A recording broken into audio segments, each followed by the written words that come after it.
રાજકોટના ward number 18માં મોટામાં મોટો વોર્ડ રાજકોટનો ગણાતા ગંદકીના ગજ જોવા મળ્યા।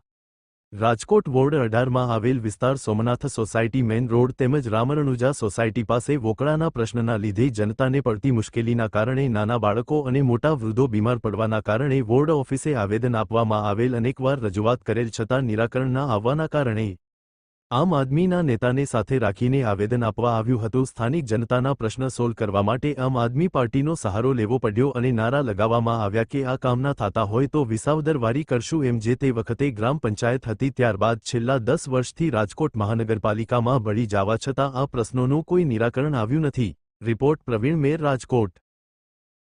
બગડા અમે આજે આમ આદમી પાર્ટી વોર્ડ નંબર 18ની ટીમ સાથે રણુજા મંદિરની પાછળ આવેલ રામ રણુજા સોસાયટી, પટેલ પાર્ક અને શિવધામ સોસાયટીના મહિલાઓને સાથે રાખી આજે વોર્ડ ઓફિસ ખાતે રજૂઆત કરવા આવ્યા છીએ। રજૂઆતનો મુદ્દો એ છે કે જે સોસાયટીઓ છે એની બાજુમાં જ વોકળો આવેલો છે। વોકળો ખુલ્લો આખો ખુલ્લો છે। ત્યાં તાજેતરમાં જ થોડાક ભાગમાં પતરા મારેલા છે, બાકીનો વોકળો ખુલ્લો છે। ત્યારે આ મહિલાઓને અને ત્યાંના રહીશોને જ્યારે રોડ ઉપર આવેલ રણુજા મંદિરે જવું હોય તો ત્યાંના પાછળના ભાગમાંથી જાય તો ત્યાં ગંદકીનું પાણી ત્યાંથી નીકળતું હોય છે। આ ઉપરાંત વોકળો ખુલ્લો હોવાના પરિણામે એની અંદરથી જનાવરો નીકળે છે અને આ લોકોના ઘર સુધી પણ આવી જાય છે।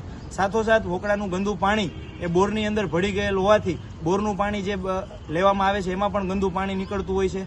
ત્યારે આ પાછળનો ભાગ છે ત્યાંથી પુલ બનાવવાની આ લોકો વારંવાર માંગ કરી રહ્યા છે। ત્યારે અત્યાર સુધી આ પુલની માંગ સ્વીકારવામાં આવેલ નથી। ત્યારે ફરી પાછી અમે એમની સાથે રાખી અને રજૂઆત કરવા આવ્યા છીએ। ત્યારે અમે કોર્પોરેશનને એટલી જ વિનંતી કરીએ છીએ કે અહીંયા જે વોકળાની સાફ સફાઈ રેગ્યુલરપણે થવી જોઈએ, વોકળો રહ્યો એ બંધ ટૂંકમાં એને કોર્ડન કરવામાં આવે અને જ્યાં પુલની જરૂરિયાત છે ત્યાં પુલ બાંધી દેવામાં આવે, જેથી રહીશોને હાલાકી ઓછી પડે।